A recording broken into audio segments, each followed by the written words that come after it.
నమస్కారం friends. Positive thing and practical thing.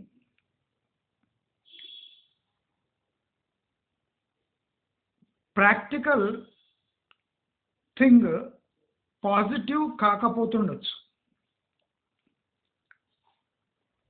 అర్థమైందా? And positive thing పాసిబులే కాకపోతుండొచ్చు. అబ్జర్వ్ చేయండి, నా మాటలు అబ్జర్వ్ చేయండి మీరు. ప్రాక్టికల్ థింగ్ పాజిటివ్ కాకపోతుండొచ్చు, పాజిటివ్ థింగ్ పాసిబులే కాకపోతుండొచ్చు. మనము పాజిటివిటీని బాగా దువ్వి ప్రాక్టికల్ అచీవ్మెంట్స్ చేయడానికి ట్రై చేస్తే అవి టోటలీ ఫెయిల్యూర్గా మిగులుతుండొచ్చు. నేను మంచి మార్గం ఛానల్ చాలా స్ట్రాటజిక్గా, చాలా ప్లాన్డ్గా స్టార్ట్ చేయలేదు. గత 750 పైచిలుకు వీడియోస్ వేస్తూ ఈ సబ్జెక్ట్ యొక్క ఇంపార్టెన్స్ నాకు బాగా అర్థమైంది. టోటలీ సొసైటీ స్ట్రక్చర్ నేను బాగా స్టడీ చేశాను. అసలు ఈ ఇల్లు అనే ఒక వాంట్, అంటే ఒక ఇచ్ఛ, అంటే ఒక ఆశ మనిషిని ఏ లెవెల్ వరకు తీసుకెళ్తుంది అని సొసైటీలో అబ్జర్వ్ చేస్తే తీవ్రమైన అలజడి, అసంతృప్తి, దానికోసం పడే తపన నాకు కనిపించింది. ఈ తపన ప్రాక్టికలా అంటే ఎంత డేంజరస్ డేటా బయటికి వెళ్ళిందంటే 100 మంది ఇండ్లు కొనుక్కుంటే కేవలం 15 నుంచి 20% మంది శాస్త్రీయంగా ఇళ్ళు కొనగలుగుతున్నారు. అంటే ప్రాక్టికల్ ఆస్పెక్ట్స్ ఓన్లీ 15 to 20% మంది ఆ ఆస్పెక్ట్ ఉన్న వాళ్ళే ఆ ఇల్లు కొంటున్నారు. 80% పైచిలుకు జనాలు శాస్త్రీయత లేని, ప్రాక్టికాలిటీ లేని, పాజిటివ్ అంటే ఫేక్ పాజిటివిటీతో ఇండ్లు కొంటున్నారు. ఈ పాజిటివిటీ విన్నాం, కానీ ఈ ఫేక్ పాజిటివిటీ ఏంది? మీరు చూడండి, మన లైఫ్లో గుర్తుపెట్టుకోండి, కొన్ని సబ్జెక్ట్స్ ఉంటాయి, అవి ఫిలాసఫీ లాగా అనిపిస్తాయి, కానీ డీప్ ప్రాక్టికాలిటీ అండ్ ఎకనామిక్స్ దాగి ఉంటుంది. Unless you study that subject deeply, you cannot become a successful investor or a successful entrepreneur. మీరు ఏ బిజినెస్ చేయాలన్నా, ఇన్వెస్ట్మెంట్ చేయాలన్నా కొన్ని micro and macro economic factors ఉంటాయి. ఇవి చాలా తలనొప్పి అనిపిస్తాయి, అర్థమే కావు. తల ఒక చోటు ఉంటుంది, తోక ఒక చోటు ఉంటుంది. అంటే ఒక డాక్టర్, ఒక ఇంజనీర్, ఒక ఐఐటి చదివినోడు, లేదా ఒక పెద్ద లాయర్ అంటే ఈ సబ్జెక్ట్ చదవలేడా అంటే చదవగలడు. అక్షర జ్ఞానం ఉన్న ప్రతి వ్యక్తి ఎకనామిక్స్ని చదవగలడు, అర్థం చేసుకోలేడు. ఇప్పుడు మన దగ్గర ఉన్న సబ్జెక్ట్స్లో మోస్ట్ మిస్అండర్స్టూడ్ సబ్జెక్ట్ అంటే ఎకనామిక్స్. ఇది చాలా beautiful, boring and dangerous subject. Beautiful, boring and dangerous subject. And it is totally practical. ఇట్లా మ్యాథ్స్ థియరీలలాగా ఉండవు. అది జీవితంలో ఎప్పుడు పనికి రాకుండా మనం ఎన్ని స్టెప్స్ వేసి, ఎన్ని సమ్ములు సాల్వ్ చేసి 10/10 తెచ్చుకున్నాం.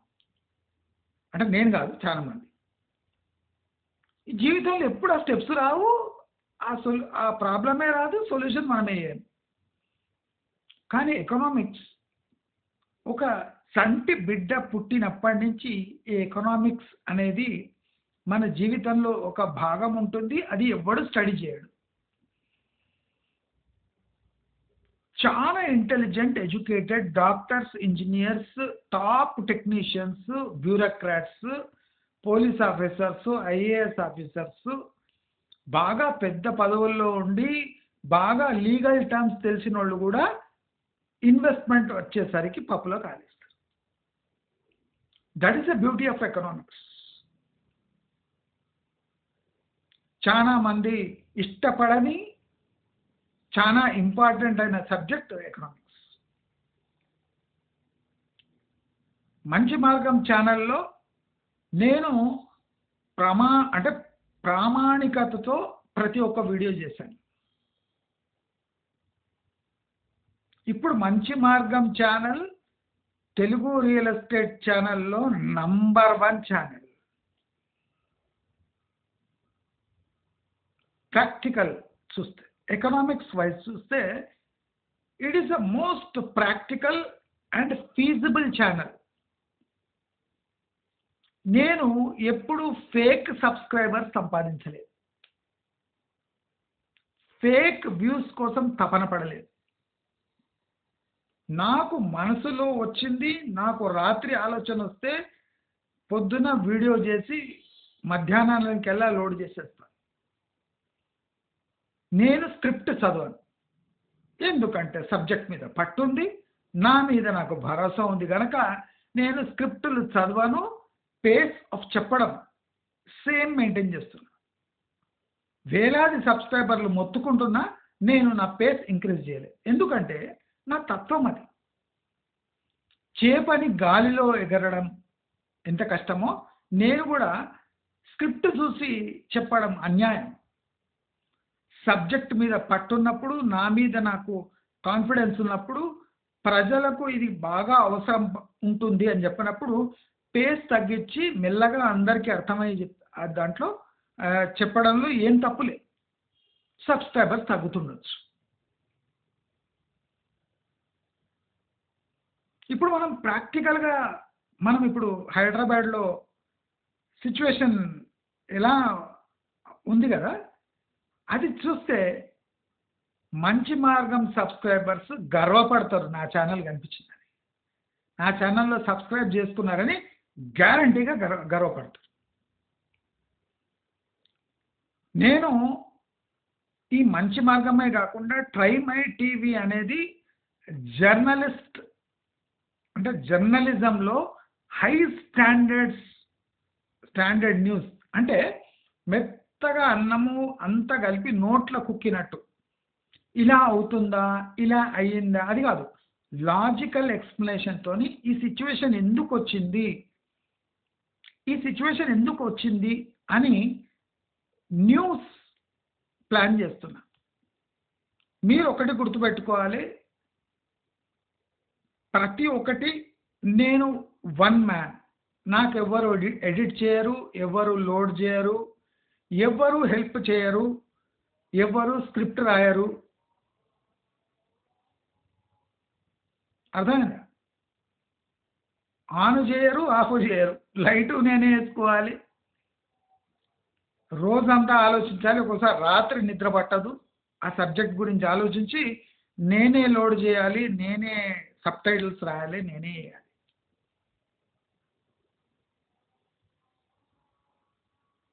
నాకు మోస్ట్ బోరింగ్ సబ్జెక్ట్ని పట్టుకొని ఒక ఛానల్ని ఈ లెవెల్కి తీసుకొచ్చానంటే నాకు మోస్ట్ ఇంట్రెస్టింగ్ సబ్జెక్ట్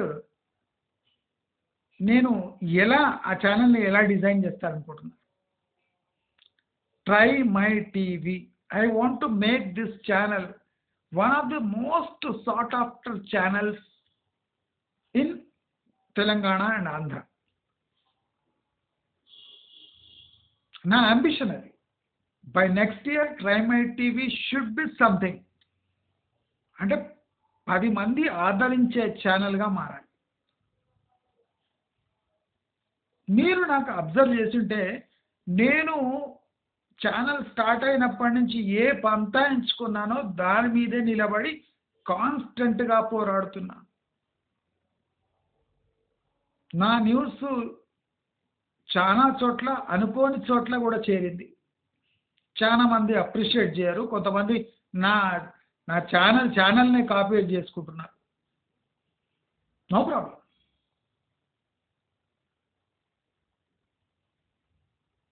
నేను కోరుకున్నదంతా నా ఛానల్ చప్పబడొద్దు, ఫైనాన్షియల్గా దృఢంగా స్ట్రాంగ్గా ఉండాలి. నేను ట్రైమై టీవీలో చెప్పబోయే ఇన్ఫర్మేషన్ సామాన్య ప్రజలకు సామాన్య జీవితంలో మింగుడు పడాలి, ఉపయోగపడాలి.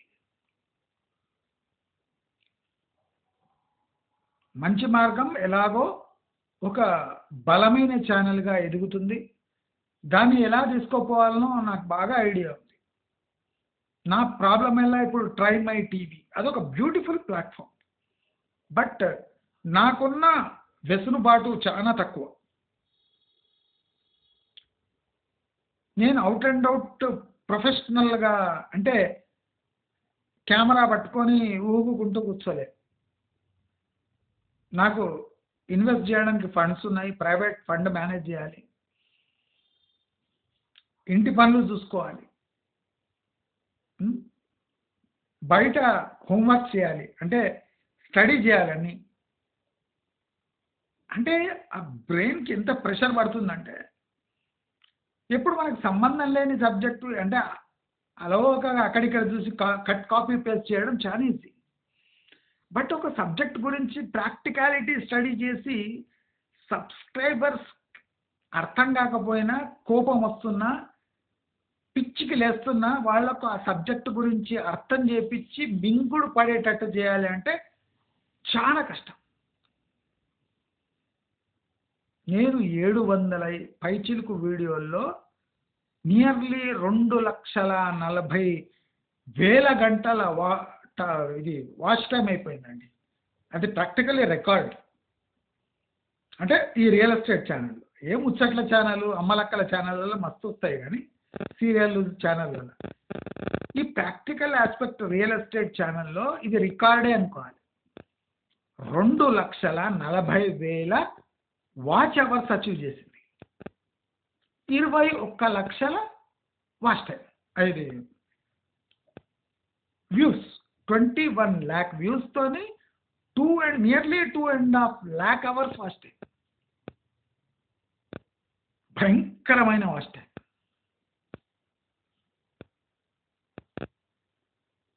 ఇప్పుడు చూడండి, ఈ హైదరాబాదులో హైడ్రా యాక్షన్స్, అది దేవుని దయనో ఏమో, నేను I was sensing something dangerous will happen.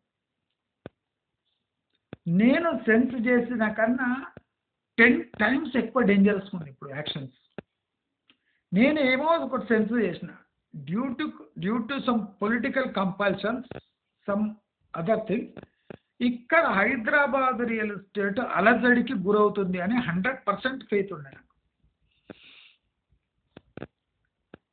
గత 9 ఏళ్లుగా జరుగుతున్న ఇన్వెస్ట్మెంట్ ఫేక్ అని నేను ప్రతి ఒక్క అడుగు, ప్రతి ఒక్క వీడియోలో ప్రూవ్ చేస్తూ వచ్చాను. చాలా మందికి మింగుడు పడలేదు. ఎక్కడ ఇన్వెస్ట్ చేయమంటారు అని, ఇప్పుడు ఇన్వెస్ట్ చేయండి చూద్దాం. నేను హై రైజెస్ పై టార్గెట్ చేసి ధ్వజమెత్తిన ఛానల్ నాదొక్క ఛానలే. వాసవి, మై హోమ్, రాజపుష్ప దగ్గర నుంచి ప్రతి ఒక్క ప్రెస్టీజ్ వరకు ప్రతి ఒక్కటి నేను క్షుణ్ణంగా పరిశీలించి మీకు రేటింగ్ కూడా ఇచ్చాను. ఆ రేటింగ్ చూసి చాలా మంది భయపడ్డారు. -6, -3 ఇప్పుడు నిజమవుతుందా లేదా? వాసవి గ్రూప్ తన మిగులు ప్రాజెక్ట్స్ అమ్మగలదా? దమ్ముందా? ఏ సిగ్గున్నవాడు ఎవడైనా వాళ్ళ ప్రాజెక్ట్స్లో ఫ్లాట్ కొంటాడా? కొనడు. సిగ్గున్నవాడు, ఎంత క్లియర్గా చెప్తుంది. తాను సంపాదించింది నీతి గల డబ్బు అన్నవాడు ఎవడైనా వాసవి గ్రూప్ హై రైజెస్లో డబ్బులు పెడతాడు. నేను చెప్పిన ఒక 3 acres 4 acres లేఅవుట్లో 2 బిల్డింగ్లు పట్టా ల్యాండ్పై 2 కబ్జా బిల్డింగ్లు కొట్టేస్తే ఆ మిగతా 2 జెన్యున్ ప్రాపర్టీస్ ఎవడు కొంటాడు? ఆ టోటల్ ప్రాజెక్ట్ యొక్క లేఅవుట్ మొత్తం చేంజ్ కాదా? సారీ,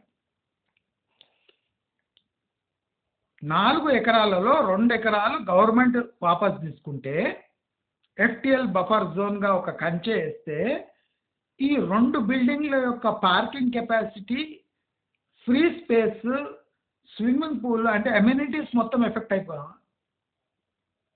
మీరు అది విడిచిపెట్టండి. నేను ప్రతి ఒక్క పొలిటికల్ పార్టీని క్షుణ్ణంగా దాంట్లో పిన్ను కొడుతుంటా ఎప్పుడు. నా రాజకీయ ఇది వ్యాఖ్యానము చాలా క్రిటికల్గా ఉంటుంది. చాలా మందికి అర్థం కాదు నేనేం చెప్తున్నాను. బీజేపీ నెక్స్ట్ ఏం చేయబోతుంది అనేది ఫుల్ నాలెడ్జ్ ఉంది నాకు. అందుకోసం బీజేపీని ఎప్పుడు నేను ఒక కన్నేసి ఉంటా బీజేపీ మీద. చాలా మంది ఆశ్చర్యపోతారు, ఈయన బీజేపీని ఎందుకు టార్గెట్ చేస్తాడు? మోదీ ఇంత మంచోడు కదా, కిషన్ రెడ్డి బోలా బాలా కదా. ఏంది బోలా బాలా? బోలా బాలా కాదు, బోలా బాలా. ఎందుకు చేస్తాడు? రేవంత్ రెడ్డి మంచోడే కదా, మంచి పని చేస్తుండు కదా, ఆయన ఎందుకు టార్గెట్ చేస్తాడు? అసలు అందరినీ ఎందుకు టార్గెట్ చేస్తాడు? నేను అందరు పొలిటీషియన్స్ ఎందుకు టార్గెట్ చేస్తా అంటే అందరు కలిసి మీ పిప్పి తీస్తుండ్రు, సామాన్యుడి నడ్డి విరగొట్టే పని చేస్తుండ్రు. హై రైజెస్ పై ఎందుకు ధ్వజం ఎత్తుతూ వచ్చినా మీకు ఇప్పుడైనా అర్థమై ఉండొచ్చు. నేను ఎంత రిస్క్ తీసుకుంటున్నా మీకు ఇప్పుడే అర్థమై ఉండొచ్చు. తీసుకున్నా.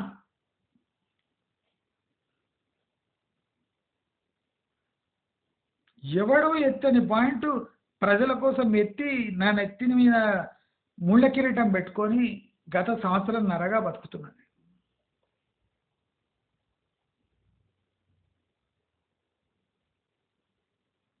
ఎన్నో టెంప్టేషన్స్ ఎదుర్కొన్నా.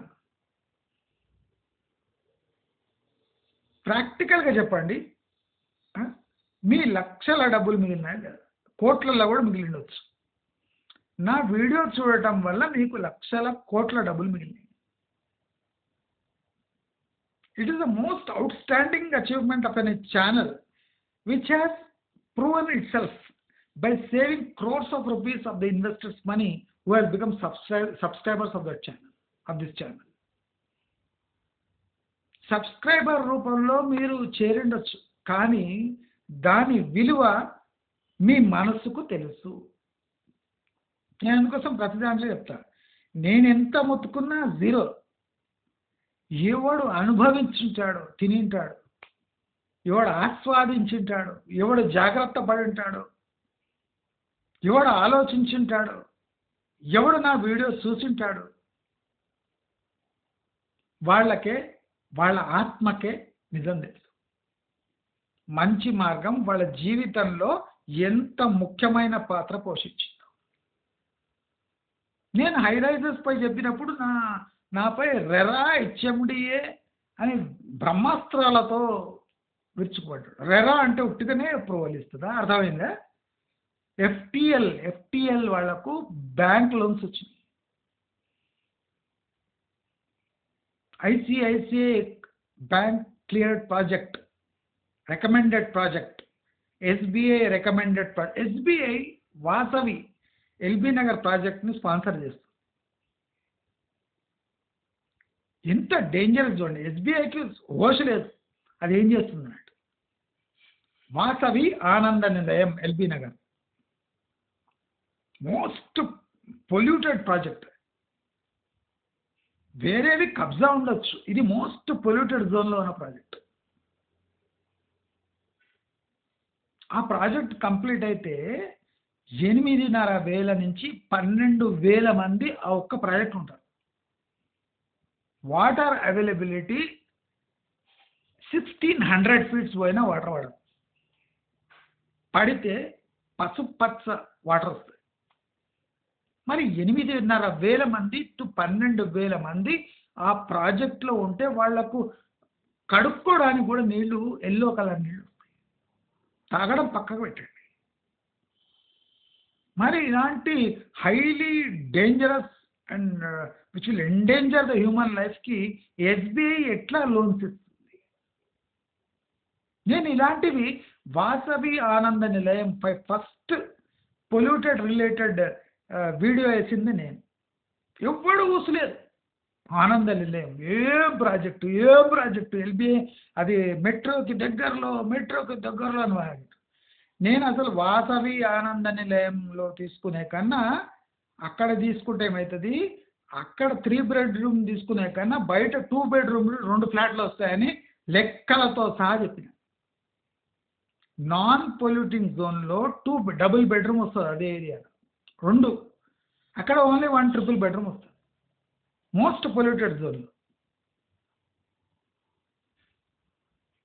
అంటే నా దగ్గర ఆధారాలు లేకుండా ఇలాంటి అభాండాలు వేశాను. వందల మంది ఆ వీడియో చూసి పారేశారు. ఆ వీడియో పడ్డ సెకండ్ డేకే రేవంత్ రెడ్డి ఆరోపణలు చేసిండు. సిరీస్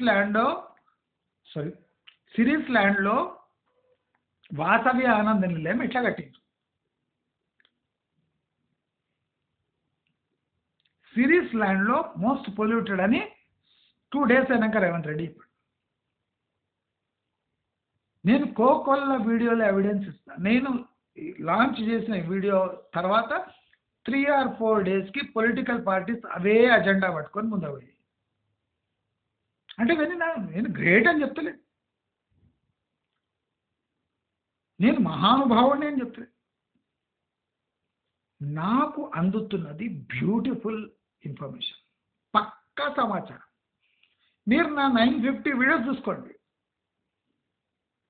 ఎవడో చిల్లగాళ్ళు ఒకడొక ఇద్దరు ఏదో చిన్న పాయింట్ పెట్టుకొని మీరు అట్లా చెప్పిండ్రు ఇట్లా కాలేదంటారు, కానీ 98-99% యాక్యురసీ.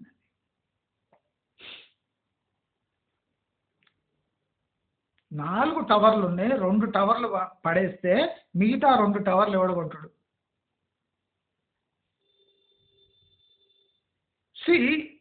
ఇంత బ్యాడ్ సిచ్యువేషన్ ఉంది కదా. ఈ సిచ్యువేషన్ ఎవరు క్రియేట్ చేశారు అంటే 100% బీఆర్ఎస్ గవర్నమెంట్. ఇప్పుడు నేను కొన్ని ఇంపార్టెంట్ ఇష్యూస్ని రైజ్ చేస్తా. అది ఫ్యూచర్లో కొన్ని మీకు తెలుసుంటాయి, మీరు లైట్ తీసుకొని ఉంటారు. కొన్ని ఇంపార్టెంట్ ఇష్యూస్ ఉన్నాయి, అవి మీరు తప్పక చెక్ చేసుకోవాలి. ఫస్ట్, ఈ భూదాన్ భూములు మీరు లేఅవుట్లో చెక్ చేసే ముందు ఇది భూదాన్ భూమినా కాదా? నెక్స్ట్ దాడులు భూదాన్ భూముల మీద అయితే రాసి పెట్టుకోండి, మీకు గుర్తుకు లేకుండా రాసి పెట్టుకోండి. నెక్స్ట్ గవర్నమెంట్ టార్గెట్ భూదాన్ భూములు. మీరు గమనించండి, కేసీఆర్ భూదాన్ భూముల మీద కన్నేసిండు. అప్పుడు కొన్ని డెమోలిషన్స్ చేసిండు కేసీఆర్ ఉన్నప్పుడు, గుర్తుకుందా మీకు? ఇప్పుడు దానికి 10 రెట్లు ఎక్కువ భూదాన్ భూములపై కొరడా జురిపించనున్నది కాంగ్రెస్ ప్రభుత్వం. ఆ భూములనంతా జప్తు చేసుకుంటుంది. లేఅవుట్లలో ప్లాట్లు కొనే ముందు ఫస్ట్ మీరు భూదాన్ భూములు మొత్తం చూసుకోండి లిస్టు. ఏ ఏరియాలలో భూదాన్ భూములు ఉన్నాయి, అక్కడ ఏమన్నా లేఅవుట్లు అయినాయా, హై రైజ్లు అయినాయా చెక్ చేసుకోండి. నెక్స్ట్, ఈ అంటే నిరుపేదలు ఎస్సీస్ ఎస్టీస్కు కేటాయించిన భూమి, ఆ భూమి పట్టా పరివర్తన చేపించి లావణి పట్టాలు ఇలాంటి పట్టాలు కన్వర్ట్ చేపించి నార్మల్గా చేసి లాస్ట్ రెజ్యూమ్లో కేసీఆర్ టైంలో ఏవేవి కన్వర్ట్ చేసినరో మొత్తం గవర్నమెంట్ జప్తు చేసుకుంటుంది. 2వ పాయింట్ నోట్ చేసుకోండి. హైదరాబాద్ అంచెలంచెలుగా ఎలా పతనం అవుతుందో మీకు పూసగుచ్చినట్టు ఇప్పుడు చెప్తున్నా. మీరు నోట్ చేసుకొని మీరు ప్రాపర్టీ కొనేటప్పుడు నా ఛానల్ స్టాండర్డ్గా భావించండి.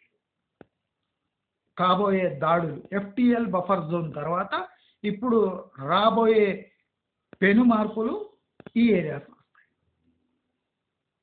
లావణి పట్టా భూములు ఎస్సీ ఎస్టీస్కి బలహీన వర్గాలకు కేటాయించిన భూములు పరివర్తన చెంది నార్మల్ భూములుగా రిజిస్టర్ అయి దానిపై బిల్డింగ్లు కట్టినా కూల్చేస్తారు. దీనికి రెడీ అయిపోయి మీరు ఫ్లాట్లు అక్కడిక్కడ చెక్ చేసుకోండి. ఉట్టి ఎఫ్టిఎల్ బఫర్ జోన్ కాదు. ఇప్పుడు రాబోయే డేంజర్ ఇక్కడిక్కడ ఉంది. నేను చెప్తున్నా, నోట్ చేసుకోండి. వీళ్ళ చావు వీళ్ళు చస్తుంటే ఇప్పుడు చూడండి ఎట్లా దురదృష్టం ఎట్లా వెంటాడుకుంటూ పీక్కుంటూ వస్తారు చూడండి. ఈ చావు ఇట్లా చస్తున్నారు వీళ్ళు. ఈ ఎఫ్టిఎల్ బఫర్ జోన్లు, లావణి పట్టాలు, అదే కాకుండా భూదాన్ భూములు ఇవన్నీ ఇప్పుడు బ్లాక్ లిస్ట్లో వెళ్ళిపోతున్నాయి. జాగ్రత్తగా ఉండండి. ఇవన్నీ బ్లాక్ లిస్ట్లో పోతున్నాయి. ఉట్టి ఎఫ్టిఎల్ బఫర్ జోన్లు కాదు, అంత పిచ్చి భ్రమలు ఉన్నారు. ఇప్పుడు చూడండి నెక్స్ట్ ఎక్కడ ఏ టార్గెట్ అయితే FTL buffer zone is nothing అని అనిపిస్తుంది మీకు. నెక్స్ట్ వక్ఫ్. ఇప్పుడు అంత హాట్ టాపిక్ కదా, ఎక్కడ చూసినా వక్ఫ్. టోటల్ భారతదేశంలో అందరికన్నా ఎక్కువ ఎఫెక్ట్ అయ్యే ప్లేస్ తెలంగాణ వక్ఫ్ మార్పుల వల్ల. దయచేసి 40 to 60 years ఆ ల్యాండ్ ఎట్లా రిజిస్టర్ అవుతుందో మీరు ఒక్కసారి చెక్ చేసుకోండి. వక్ఫ్ అమెండ్మెంట్ యాక్ట్ రాకముందే వక్ఫ్ బోర్డు లీగల్ లిటిగేషన్స్ క్రియేట్ చేయడానికి ఇప్పుడు సన్నిద్ధమవుతుంది. అంటే వన్స్ వక్ఫ్ అమెండ్మెంట్ బిల్ పాస్ అయితే పెద్ద ఎత్తున కేసులు ఫైల్ అయితే ఆ ల్యాండ్ని మీరు అమ్ముకోలేరు, కొనలేరు, లేదా కొన్నా అమ్మలేరు. వక్ఫ్ అమెండ్మెంట్ యాక్ట్ వచ్చినా కేసెస్ ఫైల్ అవుతాయి. ఎందుకంటే గత 30-40 ఏళ్లుగా ఈ భూములు చేతులు మారుతూ వచ్చాయి. జాగ్రత్తగా ఉండండి. వక్ఫ్ యాక్ట్ టోటల్ ఇండియాలో ఎక్కువ ఎఫెక్ట్ అయ్యేది ఉత్తరప్రదేశ్ అండ్ తెలంగాణ మాత్రమే. గుర్తుపెట్టుకోండి, ఉత్తరప్రదేశ్, తెలంగాణ, నార్త్ కర్ణాటక. భారీ స్థాయిలో లీగల్ లిటిగేషన్స్ రాబోతున్నాయి. ఎవడైనా అటువంటి కొద్దిగా హింట్ వచ్చినా మీరు ప్రైస్ 60%, 70% తగ్గించేసి. రానున్న రోజుల్లో వక్ఫ్ బోర్డు వీక్ కాబోతుంది. సో వక్ఫ్ బోర్డు వేసిన కేసులు వక్ఫ్ 70% ఓడిపోతుంది. 70% to 80% కేసుల్లో వక్ఫ్ ఓడిపోతుంది. కానీ ఆ లిటిగేషన్ కాస్ట్ అంతా బయ్యర్స్కి ఖర్చు అవుతుంది. అందుకోసము మీరు ల్యాండ్ కింద ఏదైనా చిన్న డౌట్ వచ్చింది వక్ఫ్ ప్రాపర్టీ అని 60 to 70% కొట్టిపారే. దొరుకుతుందా? ఇప్పుడు దొరుకుతుంది. ఆ ప్రాపర్టీకి వాల్యూనే ఉండదు, డిమాండే ఉండదు. మీరు కొని ఏం చేస్తారు? లావణి పట్టాలు, ఎస్సీ ఎస్టీ బలహీన వర్గాలకు కేటాయించిన ల్యాండ్లు, ఆర్మీ పీపుల్కి డొనేట్ చేసిన ల్యాండ్స్, అంటే అలొకేట్ చేసిన ల్యాండ్స్, ఫ్రీడమ్ ఫైటర్స్కి అలొకేట్ చేసిన ల్యాండ్స్, ఇవన్నీ నెక్స్ట్ ఎఫ్టిఎల్ బఫర్ జోన్ అయిపోతుంది. ఎఫ్టిఎల్ బఫర్ జోన్ ఒక 3 monthsలో దాని పని అయిపోతుంది. దాంట్లో రాజకీయ పరిణామాలు ఏమన్నా విచిత్రంగా తయారైతే ఈ టోటల్ ప్రాసెస్ చల్లబడిపోతుంది. లేదు పెనం మీద ఇంకా వేడిగా ఉంది అంటే నేను చెప్పిన ఈ ఇష్యూస్ అన్ని నెక్స్ట్ మీరు నమ్ముతారో లేదు 3 years 4 years వరకు ఈ ప్రాసెస్ జరుగుతూనే ఉంటుంది. అంత పెద్ద ఎత్తున ల్యాండ్స్, ప్రాబ్లమెటిక్ ల్యాండ్స్ తెలంగాణ చుట్టుముట్టులు ఉన్నాయి. ఇప్పుడు నేను మెన్షన్ చేసిన కదా, ఇవన్నీ ప్రాబ్లమెటిక్ ల్యాండ్సే. రేపు గవర్నమెంట్ ఏ క్షణమైనా ఈ ల్యాండ్స్ తన ఆధీనంలో తీసుకొని ఉంది. మీకేం మిగులుతుందో ఒక్కసారి చూసుకోండి. పట్టా ల్యాండ్స్ని 10 సార్లు పరిశీలించండి. Legal opinion waste. డబ్బులు ఇచ్చి దాని హిస్టరీ చెక్ చేయండి. మీరు లీగల్ ఒపీనియన్, ఇప్పుడు అందరు లీగల్ ఒపీనియన్ తీసుకునేటోళ్ళే. ఇప్పుడు డెమోలేషన్ అయిపోయింది కదా, ప్రతి ఒక్కడు లీగల్ ఒపీనియన్ తీసుకున్నాడు. ఈ లాయర్లు, ఈ అడ్వకేట్లు అంతా బాగున్నారు. FTL లీగల్ ఒపీనియన్ తీసుకొని కోర్టులు పెట్టి విల్లాలు తీసుకున్నారు. ఇప్పుడు అది పడగొట్టేసిండ్రు. లీగల్ ఒపీనియన్ ఏం పనికి వచ్చింది? చాలా బటన్ అయిపోయింది. ఇప్పుడు రెరా సర్టిఫికేట్ ఎట్లనో లీగల్ ఒపీనియన్ కూడా అంతే వచ్చింది. ఇప్పుడు అన్నిటికన్నా సేఫ్ ఎక్కడ సార్ అని వచ్చింది.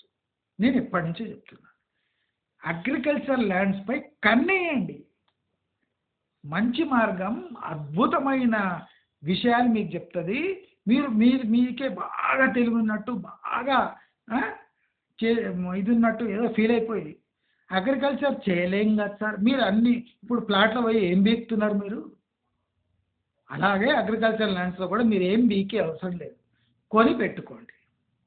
ఎందుకో తెలుసా, agriculture properties are at present safest properties. అంటే దాంట్లో కూడా లిటిగేషన్స్ ఉన్నాయి, brother sister litigations, family litigations తప్ప ఈ భయంకరమైన ఇటువంటి లిటిగేషన్స్ లేవు. లీగల్ ఒపీనియన్ అంటే ఖచ్చితంగా మీరు ఆ లాయర్ ఏ బేసిస్ మీద మీకు లీగల్ ఒపీనియన్ ఇస్తున్నాడో స్పష్టత కోరండి. బ్లాక్ కోట్ వేసుకున్నాడు ప్రతి ఒక్కడు లీగల్ ఒపీనియన్ ఇచ్చేసి తీసుకొని జేబులో పెట్టుకోకండి. అనుకో 20-30 వేలు ఇవ్వకండి. ఇప్పుడు ఆ లీగల్ ఒపీనియన్ తీసుకొని విల్లాలంతా కట్టిండు, పడగొట్టేసిండు. ఏ లీగల్ ఒపీనియన్తో తీసుకున్నారో అదే లీగల్ ఒపీనియన్ తీసుకుంటే ఇప్పుడు పడగొట్టేసి. ఆ లాయర్ ఎక్కడున్నాడో, అడ్వకేట్ ఎక్కడున్నాడో, ఓం శాంతి. మంచి మార్గం ఇవన్నీ పాయింట్స్ ఎత్తిందా లేదా? అగ్రికల్చర్ ప్రాపర్టీస్ కన్నేయండి, కొనేయండి, ఫామ్ ల్యాండ్స్ కొనకండి అని చెప్పిందా లేదా? ఇప్పుడు చూడండి, ఫామ్ ల్యాండ్స్కి ఈ పాస్పోర్ట్లు ఉన్నాయి కదా, పాస్బుక్లు అన్నీ రద్దు అవుతాయి. నేను బీఆర్ఎస్ హయాంలోనే చెప్పిన, బీఆర్ఎస్ పార్టీని రద్దు చేస్తారు చూడండి. వాడు ఒకటి జియో ఇచ్చిండ్రు, అది ఇప్పుడు ఇంప్లిమెంట్ అవుతుంది. ఫామ్ ల్యాండ్స్కి మీకు రైతు బంధు రాదు. ఫామ్ ల్యాండ్స్కి రైతు బంధు రాదు. దయచేసి చెప్తున్నా, 1200 పావు ఎకరం, అర్ధ ఎకరం, ఎకరం ఎక్కడైనా దొరికితే తీసి పెట్టుకోండి. ఫ్యూచర్లో లిటిగేషన్ లేని ల్యాండ్స్ అంటే ఈ పట్టా ఉన్న పక్కా పాస్పోర్ట్స్ ఉన్న ల్యాండే, పాస్బుక్లు ఉన్న ల్యాండ్స్. వాళ్ళు ఎందుకో పాస్పోర్ట్స్ అని వెళ్తున్నాను నోట్లో. సంథింగ్ ఇస్ ఏదో గడబడుంది అందుకోసం నా నోట్లో నుంచి అవే వెళ్తున్నాయి. ఏమో రాబోయే రోజుల్లో పాస్పోర్ట్స్ సంథింగ్ అయితే వచ్చాము.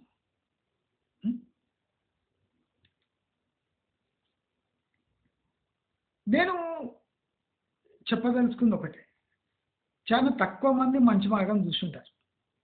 21 లక్షల వ్యూస్ అన్నా దాంట్లో ఒక 3-4 లక్షల మంది చూసుంటారు. ఎందుకంటే నా దగ్గర రిపీట్ సబ్స్క్రైబర్స్, రిపీట్ వ్యూవర్స్ ఎక్కువ.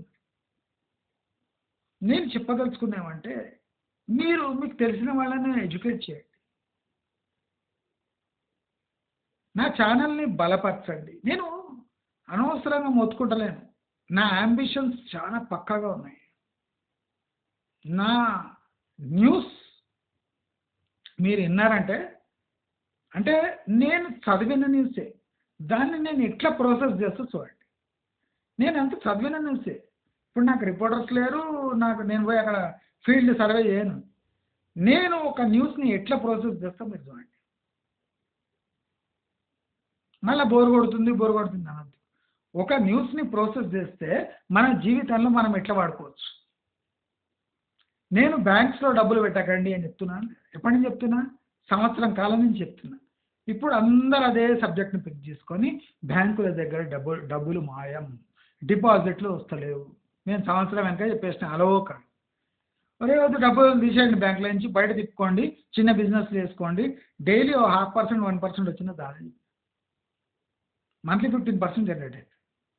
100కి 50 పైసలు వచ్చేటట్టు చూసుకోండి ఏ బిజినెస్ అయినా. 100కి 50 పైసలు, నెలకు 15%. పండగ చేసుకోండి. బ్యాంకులలో పెట్టకండి, బ్యాంకులో ఏమి ఇవ్వం. ఇచ్చిన డేంజరే.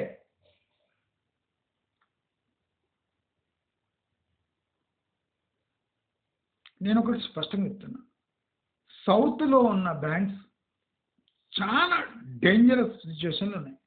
సౌత్లో ఉన్న ప్రతి ఒక్క బ్యాంకు ఘోరమైన స్థితిలో ఉంది. నా దగ్గర డేటా వచ్చింది.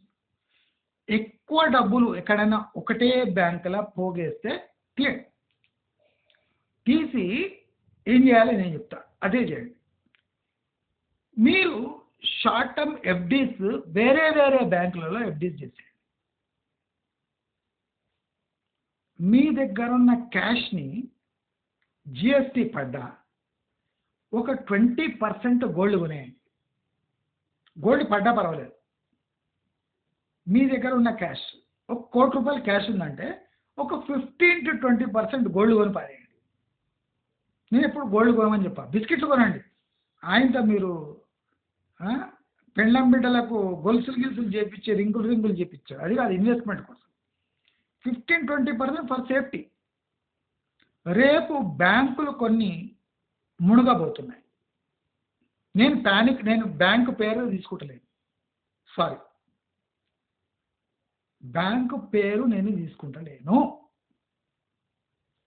రేపు కొన్ని బ్యాంక్స్ మునగబోతున్నాయి, లేదా సివియర్ క్యాష్ క్రంచ్ వచ్చేసి పేమెంట్స్ కూడా రిస్ట్రిక్ట్ అయి కాబోతున్నాయి. నా దగ్గర పక్కా సమాచారం ఉంది. ఒకటే బ్యాంకును నమ్ముకోకండి. బ్యాంకులో ఒక 3 అకౌంట్లు తీసి సపరేట్గా చేసేసి ప్రతి ఏటీఎం కార్డు నుంచి రోజుకు 2 లక్షలు విత్డ్రా చేసుకునేటట్టు మీ స్థితి ఉండాలి. మీ దగ్గర కోట్లు ఉన్నా మీరు విత్డ్రా చేయలేకపోయారు అనుకోండి, ఏం చేస్తారు?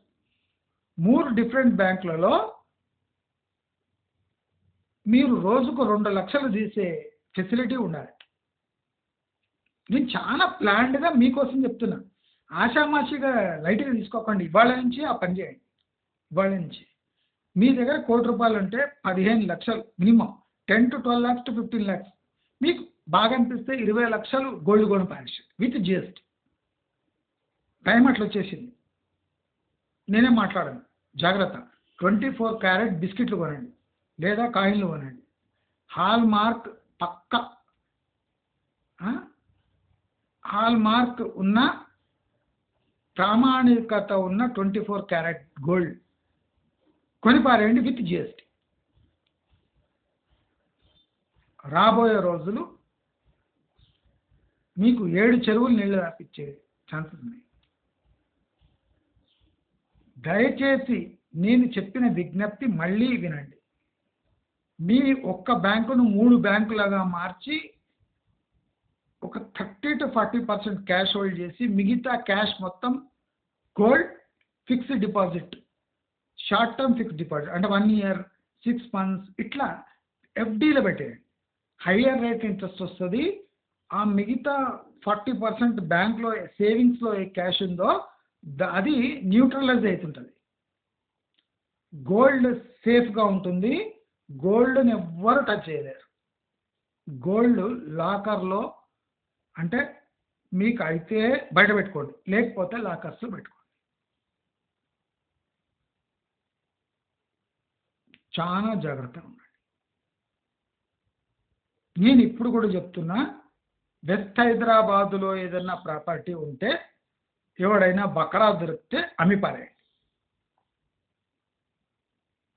వెస్ట్ హైదరాబాదులో మీ ప్రాపర్టీ ఉంటే ఏదైనా బక్రాగాడు దొరికితే అమ్మి పారేయండి.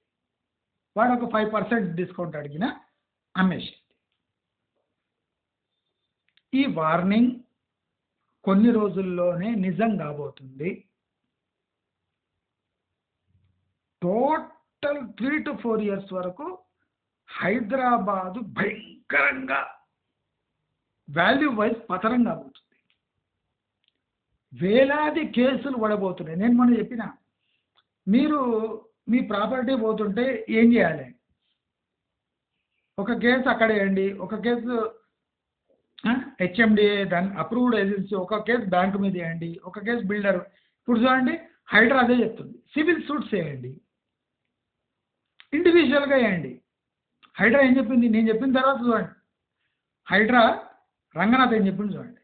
నేను చెప్పిన 4-5 days అయినాక హైడ్రా రంగనాథ్ అదే విషయం చెప్పాడు, ఇండివిజువల్గా కేసులు వేయండి, ఏమైతే చూడండి. బొక్కలో పోతాడు 420 కేసు కింద మీ బిల్డర్ బొక్కలో పోతాడు. మీరు కేసులు వేయకుండా అయ్యా బాబు మా డబ్బులు అయ్యా బాబు వాడు ఏడు, వాడు మింగేసిండు, వాడు మీరు లీగలీ రిట్రీవ్ చేయలేరు. ఎఫ్టీఎల్ మీద ఒక బిల్డింగ్ కట్టి అమ్మేసిందంటే అది లీగల్గా మీకు బొచ్చ మిగులుస్తుంది అంతే. ఒక ఫ్రాడ్ కేసు వాడి మీద వేయచ్చు తప్ప మీరు వాడి దగ్గర ఆల్మోస్ట్ పైసలు గుంజలేరు. మీకు పైసలు వచ్చినాయంటే మీరు దేవుని దగ్గర పొరుద్దండ పెట్టుకోవాలి. నేను గత 1 yearగా మీ అందరినీ హెచ్చరించాను. మీరు నా మీద నవ్విర్రు కూడా, అరే వీడేవాడు బేకారుగా వాడు, హెచ్ఎండి రెరా అప్రూవల్ ఉంది, నేను రెరా చెత్తకాయడం అని చెప్పి విన్నారా? వీడేవాడికి పెట్టాడు, బ్యాంకులు ఉట్టిగానే చెక్ చేసుకోకుండానే ఇస్తాయా లోన్? అయిపోయిందా? అన్ని బ్యాంకు ఫైనాన్స్ ప్రాజెక్ట్స్ ఇవన్నీ. ఇప్పుడు బ్యాంకుల పరిస్థితి ఏముంటుంది చూడండి, రియల్ ఎస్టేట్ పరిస్థితి ఏముంటుంది చూడండి, ప్రైవేట్ ఫైనాన్స్ ఏమైతే చూడండి. అవి కాకుండా ఈ cement steel related housing related ఏమున్నాయి కదా ఇండస్ట్రీస్, వాళ్ళ పరిస్థితి ఏవైతే చూడండి. ఇది బెస్ట్ టైం ఏం చెప్పానా, సొంత ప్రాపర్టీలు కొని దాంట్లో ఇల్లు కట్టుకోవడానికి రాబోయే 2-3 సంవత్సరాలు అద్భుతమైన టైం. మీ దగ్గర లేబర్ ఈజీగా దొరుకుతారు, చీప్గా దొరుకుతారు, మెటీరియల్స్ చీప్ అయిపోతాయి due to falling demand. Loans మీకు మంచి డిస్బర్స్ అవుతాయి, అంటే పక్కా ప్రాపర్టీ ఉంటే మీకు మంచి రేట్లో లోన్స్ వస్తాయి. మీ దగ్గర నెగోషియేట్ చేసే సత్తా ఉండాలి. మీకు మొన్నటి వరకు ₹1,00,00,000 దొరికే ఫ్లాట్ వాడు దిగకపోతే ఇప్పుడు అదే ఫ్లాట్ వాడు 40 lakhs అమ్ముకొని చెక్ చేయడానికి రెడీగా ఉంటాడు. సేఫ్ ప్రాపర్టీస్ నేను చెప్పిన 2 బిల్డింగ్లు ఉంటాయి, ఒక 2 బిల్డింగ్లు కొట్టేస్తాడు, మిగతా 2 బిల్డింగ్లు 40 లక్షలకు అమ్మేసి వెళ్ళిపోతాడు. మనోడు 1,00,00,000 దిగాని అంటున్నాడు వాడు, 40 lakhs అమ్ముతాడు, ఇమీడియట్గా తీసేసుకోండి. ఒకసారి లీగల్ ఒపీనియన్ తీసుకోండి. పట్టా ప్రాపర్టీతో కొనిపారు, వాటర్ ఒకటి ప్రాబ్లం అవుతుంది, పార్కింగ్ అమ్యూనిటీస్ ఉండవు. అంటే ఒక స్టాండ్ అలోన్ అపార్ట్మెంట్ స్థాయికి ఒక హై రైజ్ అపార్ట్మెంట్ వెళ్ళిపోతుంది. నేను ఇది చెప్పినా అన్ని ప్రాబ్లమ్స్ ఏమేమి ప్రాబ్లమ్స్ వస్తాయి మీకు విడమరి చెప్పినానా? ఇవాళ అది నిజమవుతుందా లేదా? నేను దానికి రెస్పెక్ట్ ఇవ్వండి అంటున్నాను. నేను చెప్పిన దానికి రెస్పెక్ట్ ఇవ్వండి, పొగడండి నన్ను. అంటే శాడిజం అనుకోకండి, వీడు శాడిస్ట్ లాగా ఉన్నాడు, నేను శాడిస్ట్. ఆ శాడిజం అంత ఉందా కనుకనే నేను వెంటబడి వేధించిన వీళ్ళని అందరినీ. నేను స్వేచ్ఛ కోల్పోయినా. నేను అడుగుతున్నది ఏంది, నా ఛానల్ని నిలబెట్టడానికి నాకు డొనేట్ చేయండి. ట్రైమై టీవీ మంచి మార్గం తాత ఛానల్ చేస్తా, చూస్తున్నాడు. నేను గత 6 నెలలుగా నా బ్రెయిన్ ఖరాబ్ అయిపోతుంది, నిజంగా చెప్తున్నా. నా బ్రెయిన్, నా కెపాసిటీ బద్దలవుతుంది. వెరైటీ ఆఫ్ ఇన్ఫర్మేషన్, అద్భుతమైన ఇన్ఫర్మేషన్ వస్తుంది పోతుంది, మీకు అందించలేకపోతుంది. ఎందుకంటే నేను సంపాదించుకోవాలి కదా. మేము పూర్ మిడిల్ క్లాస్ బ్రాహ్మిన్స్, మేము poor middle class, below middle class Brahmins. మాకు కూడా కావాలి కదా, తిండి కావాలి. మంత్రాలు చదవలేము, పౌరోహితం చేయలేము కదా, అవి చేయలేము. ఏం చేస్తాం? నా ఛానల్ ఉంది, ఛానల్ని సపోర్ట్ చేయండి. నేను మీ అందరికీ లాభం చేకూర్చిన, ఇది 100% ష్యూర్. మీ మనసులోకి తెలుసు. మీరు లోపల చెప్పకపోయినా మీరు ఏకాంతంగా ఉన్నప్పుడు మీకు గ్యారంటీ నేను దయ్యంలాగా కళలో వచ్చి గ్యారంటీ కనిపిస్తుంది. బిల్డర్స్కి కనిపిస్తా, ఎవరు లాభం పొందినరో వాళ్ళకు కూడా కనిపిస్తా. చాలా మంది అడుగుతున్నారు వై యూ షుడ్ ప్లీడ్. ఒక ఛానల్ని నడిపియాలి, సస్టైన్ చేయాలంటే అంత ఈజీగా. నా బ్రెయిన్ కూడా ఒక వాల్యూ ఉందిగా, ఈ బొచ్చెత్ దానికి వాల్యూ లేదు, దానికి పైసలు వద్దా అది అడుగుతుంది. ఏంటో ఇంత కష్టపడినావు మళ్ళీ నేను ఏమి ఇస్తున్నారా నాకు అని అడుగుతుంది. దీనికి కూడా ఇవ్వాలి కదా, దీనికి వాల్యూ, నా ఇన్ఫర్మేషన్కి వాల్యూ, నా టైంకి వాల్యూ, నా ఛానల్కి వాల్యూ, జరుగుతున్న పరిణామాలకు వాల్యూ, నా దూరదృష్టికి వాల్యూ, నా సిన్సియారిటీకి వాల్యూ, నా ఫ్రీడమ్కి వాల్యూ. నా ఫ్రీడమ్ కోల్పోయినా దానికి వెల ఉంటుందా? లేదు, ఉండదు. నా ఫ్రీడమ్కి మనం వెల కట్టగలరా? కట్టలేదు. దానికి ఒక వాల్యూ కట్టాలి కదా. ఇవ్వాలంటే ఏం లేదు, ఇచ్చే అవసరమే. ఏం చేస్తాం ఇవ్వకపోతే? మన కర్మ అనుకుంటాం. కానీ నేను మాత్రం 100% జెన్యున్ ఎఫర్ట్ పెట్టా, దీనికి 10 గంటల ఎఫర్ట్ పెడతా. కానీ నాకు వెసులుబాట్లు లేవు, ఫైనాన్షియల్గా వెసులుబాట్లు లేవు. ఒక చోట పోతే ఇంకో చోట పైసలు అవుతుంటాయి, అవి ఈజీ మనీ. ఈజీ మనీ నేను ఎందుకు విడిచిపెట్టుకోవాలి? అక్కడ పోతా, అక్కడ పోగానే ఇక్కడ నెగ్లిజెన్స్ ఉంటుంది. అంటే డబ్బుల విషయంలో నేను తర్జన భర్జన పడాల్సి వస్తుంది. అంటే నాకు డబ్బులు ఇబ్బంది ఏం లేదు, మీరు ఏమనుకుంటున్నాము. కానీ దేనికి అలొకేట్ చేయాలనో దానికి సపరేట్గా చేసి వస్తుంది. రెండు అన్నిటికీ మిక్స్ చేయాలి నేను. నా పర్సనల్ లైఫ్ని, పర్సనల్ ఇన్వెస్ట్మెంట్ని, ప్రొఫెషనల్ ఇన్వెస్ట్మెంట్ని, లాంగ్ టర్మ్ షార్ట్ టర్మ్ ఇన్వెస్ట్మెంట్ని, యూట్యూబ్ ఇన్వెస్ట్మెంట్ని, ఇవన్నీ నేను మిక్స్ చేయను. దేనికి సపరేట్ కేటగిరీ. ఒకటి కూలిందంటే ఇంకోటి రెడీగా ఉంటుంది. ఒకటి కూలింది అనుకోండి, ఇంకోటి నేను రెడీగా పెట్టుకొని ఉంటాను, అది దాన్ని లేపేస్తాను అట్లనే.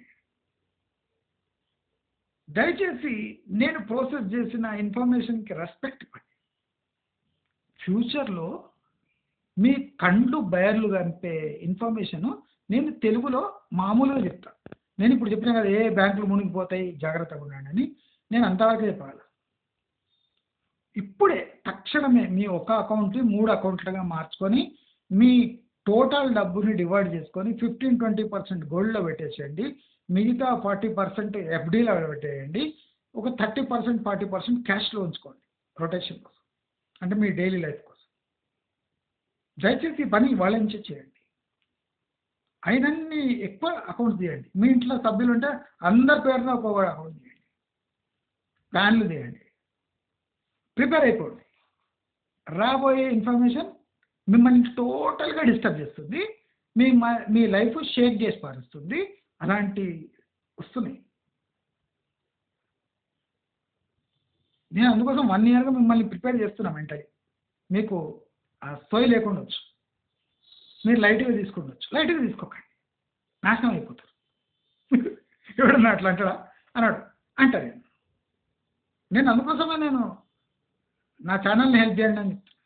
క్రిటికల్ ఇన్ఫర్మేషన్ మీకు ఎంత కావాలనో అంతే నేను మీకు ఇస్తాను. ఎస్కేప్ అయిపోండి. రియల్ ఎస్టేట్లో ఎట్లా ఎస్కేప్ రూట్స్ చెప్పేసినా, ఇప్పుడు కూడా ఫైనాన్షియల్గా నేను ఎస్కేప్ రూట్ చెప్పేస్తున్నా. ఎస్కేప్ అయిపోండి, తక్షణమే చర్యలు తీసుకోండి. అట్లీస్ట్ క్యాష్లో ఉండండి. బ్యాంక్లో మీరు 1 lakh ఉంటే 1 lakh ఉంటే 40,000 పెట్టి 60,000 బయట తీసేయండి తక్షణమే. 1 weekలో అయిపోవాలి పని, 1-2 weeksలో అయిపోవాలి. 1 lakh ఉంటే 40,000 మాత్రమే బ్యాంక్లో పెట్టి 60,000 తీసేయండి. 60,000 మీరు ఏం చేసుకుంటారో, ఎఫ్డీలు పెట్టుకుంటారో, గోల్డ్ కొనుక్కుంటారో, ఏమేం చేస్తారో తీసుకోండి.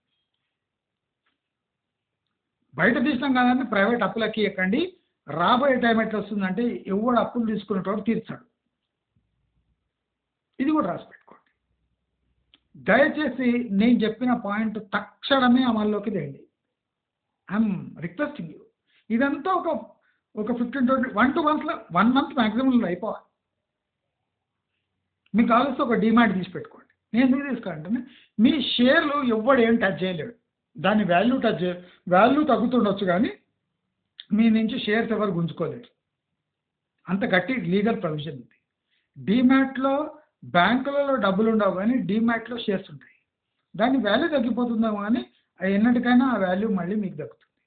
సో డీమ్యాట్ అకౌంట్ తీసుకోండి, ఎఫ్డీలు తీసుకోండి, 15-20% గోల్డ్ కొనుక్కోండి, 40% లిక్విడ్ క్యాష్ మాత్రమే బ్యాంక్స్లో ఉంచండి. ఇది నా సిన్సియర్ సలహా. మిగతాది మీ ఇష్టం. నమస్కారం.